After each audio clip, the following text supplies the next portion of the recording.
మహిళలను ప్రోత్సహించడంలో రాష్ట్ర ప్రభుత్వం అన్ని విధాల ముందుంటుందన్నారు మహిళా సహకార సంస్థ కార్పొరేషన్ చైర్పర్సన్ శోభారాణి. హైదరాబాద్లోని దుర్గాబాయి మహిళా శిశు వికాస కేంద్రంలో మహిళలకు ఉచిత డ్రైవింగ్ శిక్షణ కేంద్రాన్ని ప్రారంభించారు. 100 మంది మహిళలకు 6 నుంచి 8 వారాల పాటు ఎలక్ట్రిక్ ఆటో డ్రైవింగ్ శిక్షణ కొనసాగుతుందన్నారు.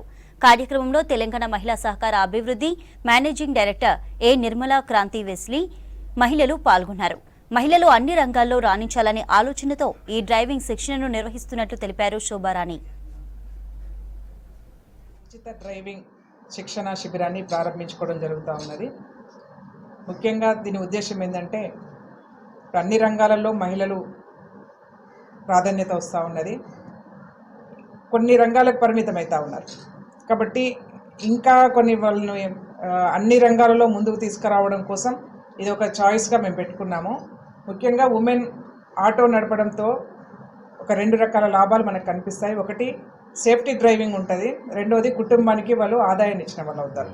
కాబట్టి మేమందరినీ కూడా మహిళలందరికీ కూడా విజ్ఞప్తి చేస్తూ ఉన్నదంటే ఇలాంటి అవకాశాన్ని అందరూ కూడా సద్వినియోగం చేసుకోవాలి. కుటుంబ భారంలో మీరు కూడా కొంత ఆర్థికంగా సపోర్టింగ్గా ఉండగలుగుతారు. దానికి తోడేందంటే సమాజంలో ఎవరైతే ఇప్పుడు చాలా చూస్తూ ఉన్నాము ఆటోలో ఇన్సిడెంట్స్, పిల్లల్ని స్కూల్కి పంపాలనుకున్నప్పుడు, ముఖ్యంగా ఆడపిల్లల్ని పంపాలనుకున్నప్పుడు కొన్ని సంఘటనలు మనం చూస్తూ ఉన్నాం. ఇట్లాంటి వాటి అన్నిటి కూడా మనం చెక్ పెట్టిన వాళ్ళం అవుతాం. దిస్ ఈజ్ ఏ పైలట్ ప్రాజెక్ట్గా ఒక డ్రైవింగ్ ముందు మహిళలకు నేర్పించి వాళ్ళని బయటకు తీసుకొచ్చి వాళ్ళు స్వయంగా వాళ్ళు పని చేసుకోవడానికి, వాళ్ళు కొంత సంపాదన వాళ్ళు సంపాదించుకోవడానికి ఒక గొప్ప కార్యక్రమము గవర్నమెంట్ ఆఫ్ తెలంగాణ నుంచి స్టార్ట్ చేయడం ఈరోజు జరుగుతుంది. ఈరోజు చాలా శుభదినము. ఇది చూసి మహిళలందరూ పెద్ద ఎత్తున ముందుకు రావాలని this is a pilot project. ముందు ఒక 100 మెంబర్స్కి స్టార్ట్ చేశాము.